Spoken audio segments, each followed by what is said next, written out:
కాదు రవి, ఇవన్నీ తర్వాత నువ్వు ఈరోజు స్టోరీ లైన్ ఎలా మొదలు పెట్టావు? మా ఆవిడ కరెక్ట్ కాదు, ఆ అమ్మాయికి అక్రమ సంబంధాలు గడిది గుడ్డో ఉన్నాయి, ఎడతెరపు లేకుండా ఎవరితోనో ఫోన్లో మాట్లాడుతుంది, నేను దగ్గరికి వచ్చేటప్పటికి డిలీట్ చేస్తుంది, పాలోడికి ఒంగుని చూపెడుతున్నాను అన్నావు అసభ్యకరంగా అసహ్యంగా. మరి నీ స్టోరీ ఏమనుకోవాలి? సొంత స్నేహితురాలు ప్రాణ స్నేహితురాలతో ప్యారలల్గా అప్పుడే మొదలైందంట. ఎప్పుడైతే నువ్వు ప్రేమించి మీ భార్యతో మొదలు పెట్టావో అప్పుడే మొదలు పెట్టిందంట. గుడ్డు ముందా పెట్టముందా చెప్పు. ఎందుకు నువ్వు అక్రమ సంబంధం నువ్వు రంకులు పెట్టుకుంటే కనుక నీ భార్యని ఎందుకు వచ్చి ఇక్కడ డిఫేమ్ చేస్తున్నావు? నువ్వు కథ నీదా అమ్మాయిదా? తప్పు చేసింది నువ్వా అమ్మాయా? నేనే మేడం. నువ్వే. మరి ఎందుకు అమ్మాయిని అనుమానిస్తున్నావు? రోజు నరకం ఎందుకు చూపిస్తున్నావు ఆ పిల్లకి? అసలు పట్టించుకోవట్లేదు మేడం. పట్టించుకోవట్లేదని ఆవిడ పట్టించుకుంటుందా? ఏం చేద్దాం అనుకుంటున్నావు ఇప్పుడు? మళ్ళీ పైగా ఆ అమ్మాయిని హింసించుకోవడం ఎందుకు? వెళ్ళావా 2 years నుంచి ఆ అమ్మాయితో రిలేషన్ ఉందా నీకు? ఏం చేద్దామని రిలేషన్ పెట్టుకున్నావు? బెస్ట్ ఫ్రెండే కదా, భార్య ఒప్పేసుకుంటుంది అనుకున్నావా? ఏదో రీజన్ ఉండాలి కదా నువ్వు ఒప్పుకోవడానికి. లేదంటే ఈవిడ వదిలేసి ఆవిడ చేసుకుందామనే. చేసుకుంటా మేడం, ఆమెనే చేసుకుంటా, ఈమెను వదిలేసి. పాపెట్టు పోవాలి చెప్పు. ఇప్పుడు నువ్వు నన్ను సరిగ్గా చూసుకోవట్లేదు. నేను ఎప్పుడు చూసుకోలే. నువ్వు మీ పుట్టింటికి నువ్వు వెళ్ళిపో. నేను ఎందుకు వెళ్ళిపోతా? నేను నిన్ను నమ్ముకొని వచ్చినా, నేను ఎట్లా వెళ్ళిపోతా? ఆ పిల్లకి పుట్టిల్లు ఎక్కడ ఉంది? లాగేసావుగా. నీ వల్ల మా నాన్న చనిపోయిండు, అయినా కూడా పోలే నేను. ఇప్పుడు ఇద్దరిని చూసుకుంటా మేడం. ఇద్దరిని చూసుకుంటా అంటే కాదు. ఆ అమ్మాయి అరిస్తే ఇద్దరు అంటావు, ఆ అమ్మాయి నోరు మూసుకుని ఉంటే ఒక్కతే అంటావు. నీ కదేందయ్యా? వీళ్ళిద్దరు అరిస్తే కనుక నిన్ను ఆ అమ్మాయి కూడా రేపొద్దున కాఫీ టీ ఇవ్వకపోతే నువ్వు ఇంకో అమ్మాయిని తెచ్చుకుంటావు, ఇంకో బెస్ట్ ఫ్రెండ్ అని. అంతేనా? ఏంటి నీ కథ ఏంటి? ఫైనల్ గా ఆమె కూడా అనుమానం కట్టేసి ఇంకో దానికాడికి పోతాడు మేడం. అట్లాంటి రకం మేడం. వాళ్ళది ఎలాగా అక్రమ సంబంధం, వాళ్ళు ఎలా సస్తే అలా సావని అమ్మ. నీ బిడ్డకి నువ్వు లీగల్ గా పెళ్లి చేసుకుని నీ కుటుంబాన్ని వదులుకుని నువ్వు ఇక్కడికి వచ్చావు. నీ పరిస్థితి ఆలోచించుకో. ఆ అమ్మాయిని వదిలి 3వ దాని దగ్గరికి వెళ్తాడా 4వ దాని దగ్గరికి వెళ్తాడా అనేది మేము అడగచ్చు, నువ్వు అడగకూడదు. ఏం చేద్దాం అనుకుంటున్నారు రవి? ఏంటి కథ ఏంటి? 7 ఏళ్ల కాపురం రోడ్డు మీద వేసావు తీసుకొచ్చి, నిన్ను నమ్ముకొని వచ్చిన అమ్మాయిని.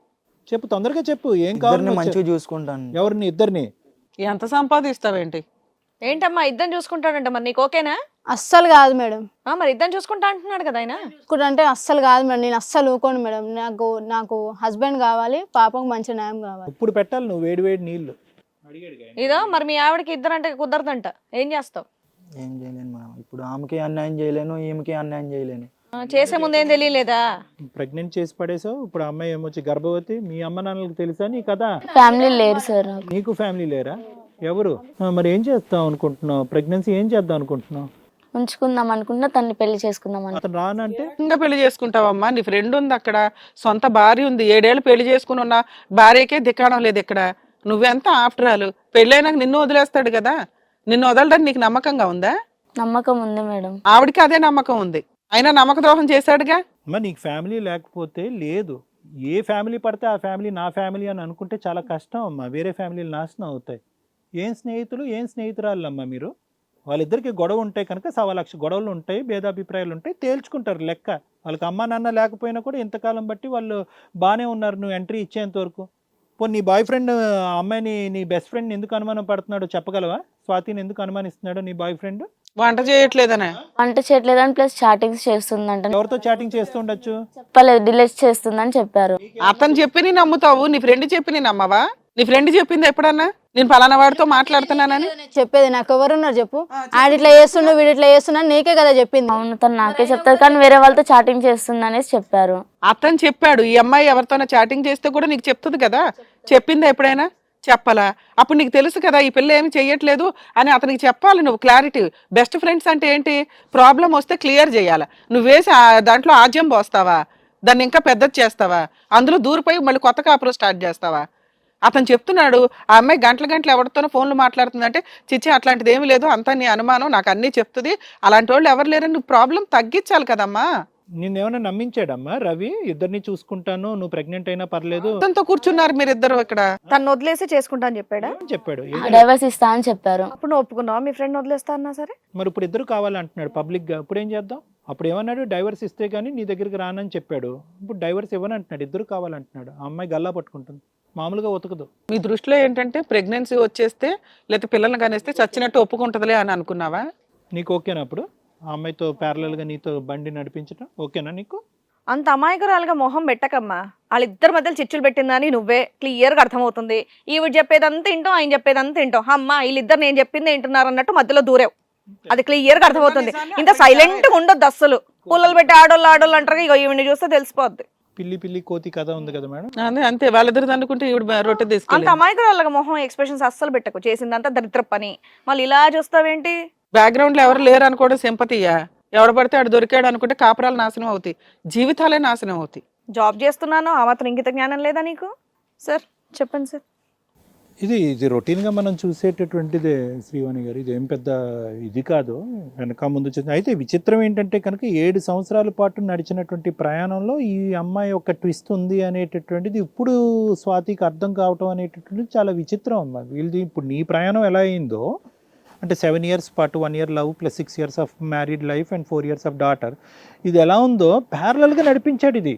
ఓకే, 2 years బట్టి సెక్షువల్ అసోసియేషన్, తర్వాత గర్భవతి అవటం అనేటటువంటిది. అంటే ఇంతకాలం బట్టి నీకు తెలియకుండా ఎలా ఉంది అనేటటువంటిది. పోనీ ఎక్కడో దూరం అమ్మాయి ఎక్కడో ఉండటం కాదు, మీ ఇంట్లో వస్తుంది, ఆ అమ్మాయి ఇంటికి మీరు వెళ్తూ ఉంటారు, అంతా కలిసిగట్టుగానే ఉండేటటువంటిది.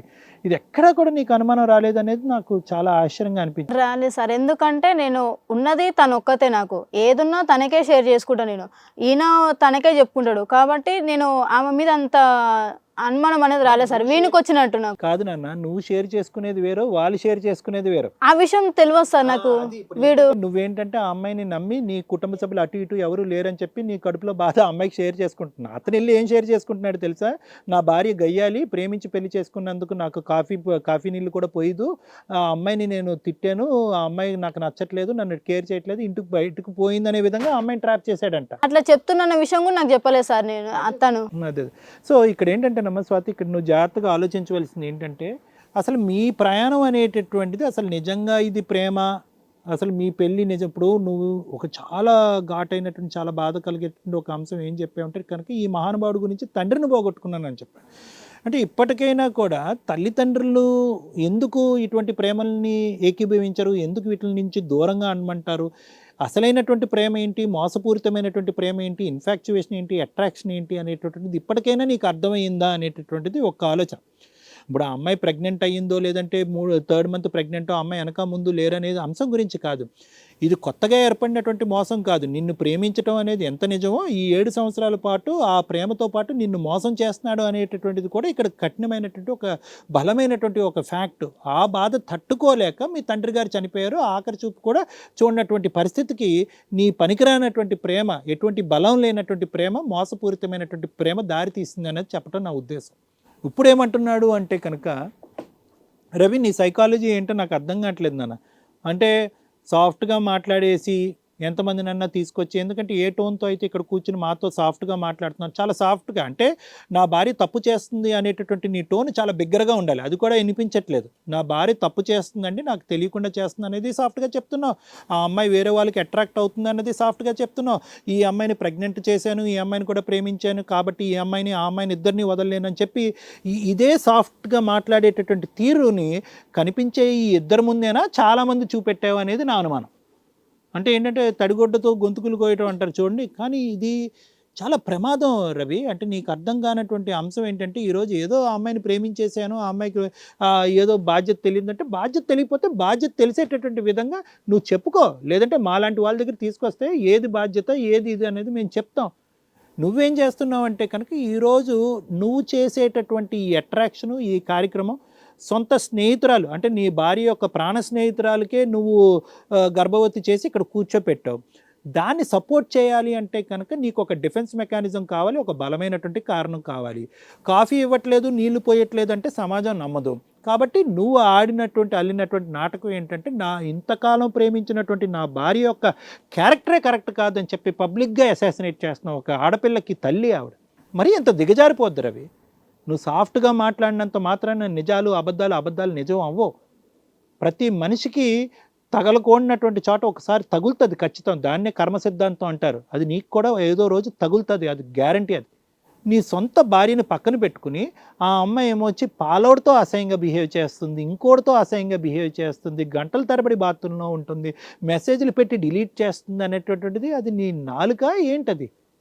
కాబట్టి రవి, నీకు నిజంగా ఈ అమ్మాయి అట్రాక్షన్ ఉంటే, ఈ అమ్మాయి కావాలి అనుకుంటే మీ సావు ఏదో మీరు సావండి, అది వేరే విషయం. ఆ అమ్మాయి వెనక ముందు లేరు అనుకుంటుంది, నిన్ను గట్టిగా పట్టింది, దగ్గర నుంచి మీ ఇద్దరు ఫ్యామిలీ లైఫ్ని బాగా చూసింది. నాకు ఫ్యామిలీ లేదు కాబట్టి వీళ్ళ ఫ్యామిలీయే నా ఫ్యామిలీ అవుతాయి ఏంటనేటటువంటి స్వార్థపూరితమైనటువంటి భయంకరమైనటువంటి మనిషి ఆ అమ్మాయి. ఆ అమ్మాయి రేపొద్దున వేరే ఫ్యామిలీని కూడా కావాలి అనుకుంటే నువ్వు ఆశ్చర్యపడక్కర్లేదు. నిజంగా నేను చెప్తున్నా. ఎందుకంటే సొంత ప్రాణ స్నేహితురాలకే గొంతు కోసింది, నాకు ఫ్యామిలీ లేదు కాబట్టి మీ ఫ్యామిలీ అనే స్వార్థంగా ఆలోచించినటువంటి అమ్మాయి రేపొద్దున నిన్ను కూడా నట్టేట్టు ముంచితే కనుక నీ కర్మ అంతే, అయిపోయినట్టే. మీరు కన్నటువంటి పిల్లలు నాశనం అయిపోతారు. కానీ దాని గురించి ఏంటంటే నువ్వు దయచేసి 1కి 2 సార్లు నేను చెప్తున్నాను, నీ భార్యని ఈ రోజు ఇలా బజార్లోకి ఇచ్చి ఆ అమ్మాయి పరువు తీయద్దు. అమ్మ ఆశ, తల్లిదండ్రులు నీకు ఎందుకు ఆ పేరు పెట్టారో కానీ నీకు ఆశలు కోరికలు చాలా ఎక్కువ అమ్మ. అంటే పేరుని నేనేమి వెక్కిరించట్లేదు కానీ నీ ప్రవర్తనని వెక్కిరిస్తున్నాను. నీ కోరికలు అనేటటువంటిది ఎప్పుడైతే కనుక నా పేరెంట్స్ లేరు, నాకు ఒక ఫ్యామిలీ లేదు, నాకు వెనక ముందు ఎవరు లేరు అంటే కనుక దాని అర్థం ఏంటంటే కనుక ఎప్పటికైనా జీవితంలో ఒక స్టేబుల్ ఫ్యామిలీని ఏర్పరచుకోవాలి. నా ద్వారా వేరే ఇటువంటి కుటుంబాలు ఏమన్నా ఉంటే కనుక హెల్ప్ చేయాలి, 4 కుటుంబాలు నింపాలి అనేటటువంటి ఆలోచనతో ఉండాలే కానీ బతుకుండగానే మనుషులను అనాథులు చేసేయకూడదమ్మా. ఇప్పుడు ఆ అమ్మాయి పిల్లని, ఆ అమ్మాయి వాళ్ళ బిడ్డను నువ్వు అనాథం చేసేస్తున్నావు. ఈరోజు నువ్వు తన్నుకుని వెళ్ళిపోదాం అని అనుకుంటున్నావు చూడు రవిని, అంటే దాని అర్థం ఏంటి? ఏదైతే కనుక నీకెందుకు ఈ పరిస్థితి, ఒక కుటుంబం లేకుండా నీకెందుకు ఈ పరిస్థితి ఏర్పడింది అన్నది నాకు తెలియదు కానీ చేజేదులారా నీ పరిస్థితిని వాళ్ళ కుటుంబానికి తీసుకొస్తున్నాను. నువ్వేంటంటే కనుక సెంటిమెంటల్గా అతను డిఫెన్స్ మెకానిజం వాడుతున్నాడు. ఏంటి డిఫెన్స్ మెకానిజం వాడుతున్నాడు? నా భార్య క్యారెక్టర్ కరెక్ట్ కాదు కాబట్టి నేను ఆశ కనెక్ట్ అయిపోయానని అంటున్నాడు. నువ్వేం డిఫెన్స్ మెకానిజం వాడుతున్నావు? నాకు ప్రేమ అంటే చిన్నప్పటి నుంచి తెలియదు, కుటుంబం అంటే తెలియదు కాబట్టి రవి ఇచ్చినటువంటి ప్రేమ అనుకున్నాను కాబట్టి దానికి నా ఫ్రెండ్కి పరిస్థితి ఏమైపోయినా పర్లేదు, నేను రవిని మాత్రం పట్టుకెళ్ళిపోతున్నానని చెప్పి నువ్వు డిఫెన్స్ మెకానిజం ఇస్తావు. నీ ఫ్రెండ్ ఎవరు అనేది నీకు మొదటి నుంచి తెలుసు. నీ ఫ్రెండ్ నిజాయితీ పరురాలా కరెక్టా కాదా అనేటటువంటిది చిన్నప్పటి నుంచి నీకు తెలుసు. నీకంటే ముందు అంటే రవి కంటే ముందు మీరిద్దరు బెస్ట్ ఫ్రెండ్స్. అలాంటప్పుడు నాకు నా భార్య కరెక్ట్గా లేదు, నా భార్య దొంగ మాటలు చెప్తుంది, నాకేం సదుపాయాలు చేయట్లేదు, నాకు గౌరవం ఇవ్వట్లేదు అనేటటువంటిది వాస్తవానికి నీకు తెలుసు. రవి వచ్చి నీతో అబద్ధం ఆడుతున్నాడని. కానీ అలాగా నమ్మనట్టు ఉంటే కనుక రవి ఏ దారిని వచ్చాడో ఆ దారిని వెళ్ళిపోతాడు. కాబట్టి రవి చెప్పినటువంటి మాటలు అంతా నమ్ముతున్నట్టు వ్యవహరిస్తూ తాగి వచ్చినా కూడా తలుపు తీసి అతనితో శారీరకంగా కలిసి ఈరోజు గర్భవతి అయ్యి ఇక్కడ కూర్చుని నేను గర్భవతి అయ్యాను కాబట్టి ఇంకెవరికి మాట్లాడటానికి ఏముంది, సెంటిమెంట్ అనేది ఇంకా బాగా పనిచేస్తుంది. ఫ్యామిలీ లేదనే సెంటిమెంట్ పనిచేస్తుంది, 3 నెలల గర్భవతిని అనేటటువంటి సెంటిమెంట్ పనిచేస్తుంది. కాబట్టి ఇన్ని సెంటిమెంట్స్ చూపెడితే కనుక సచ్చినట్టు రవి నాతోనే వస్తాడనే నమ్మకం. ఆ అమ్మాయి ఒప్పుకోవట్లేదు. ఆ అమ్మాయి ఏంటంటుందంటే కనుక నా భర్త నాకే కావాలి, ఆ అమ్మాయి ఎలా వస్తే ఆ అమ్మాయి అలా సామానండి అంటున్నాడు. కానీ నువ్వు ఎలా ఉన్నావు అంటే కనుక అటు ఇటుగా ఉన్నావు. అంటే 2 వైపులు రాళ్ళు వేస్తున్నావు. వస్తే రవి నాతో వస్తాడు, లేదంటే స్వాతితో పాటు వచ్చినా కూడా అది కూడా ఓకే అన్నట్టుగా నువ్వు ఉన్నావు. ఇవి ఎథిక్స్ కాదమ్మా, ఇవి ఎథిక్స్ కాదు. ఇలా అనుకుంటూ జీవితంలో మనం బతకలేం. కాబట్టి నేను అనేది ఏంటంటే ఇక్కడ కథకి ఇది ఒక మంచి కంక్లూజన్కి రావాలి అంటే ఈ కథ దయచేసి నువ్వు వచ్చినటువంటి దారి తప్పు కాబట్టి ఇప్పటికైనా సరైనటువంటి మార్గంలో వెళ్ళటానికి ప్రయత్నం చేయి. లేదంటే కనుక దీని యొక్క సఫరింగ్ ఏదైతే ఉందో, నాకంటూ కుటుంబం లేదు, నాకంటూ ఫ్యామిలీ లేదు అని అంటావు కదా, నీ పుట్టబోయేటటువంటి బిడ్డకి కుటుంబం లేనటువంటి ఫ్యామిలీ కాదు కదా, ఒక ఇల్లీగల్ కుటుంబాన్ని నువ్వు చూపెట్టబోతున్నావు. కాబట్టి నేను చెప్పేది ఏంటంటే కనుక ఇప్పటికైనా నీకు కనువిప్పు కలిగిని, ఇప్పటికైనా నేను చేసిన తప్పు అని, మీ ఇద్దరు ఫ్రెండ్స్గా ఉన్నా లేకపోయినా కూడా వాళ్ళిద్దరి మధ్య నుంచి దూరేటటువంటి ప్రయత్నం చేయకుండా, ఇంక ఫర్దర్గా దూరేటటువంటి ప్రయత్నం, అక్కడ ఉండే ప్రయత్నం చేయకుండా నువ్వు విడ్రా అవుతే కనుక అందరికీ మంచిది, నీ బిడ్డకు కూడా మంచిది. ఆ బిడ్డను ఉంచుకుంటావా అనేటటువంటి తీసేస్తావా అనేటటువంటిది అది నీ ఓన్ నిర్ణయం, అది మేము చెప్పలేము. ఎందుకంటే నీ తప్పుకి ఆ అమ్మాయి బలిపశువు అవ్వకూడదు, పుట్టబోయేటటువంటి బిడ్డ బలిపశువు అవ్వకూడదు. Thank you sir.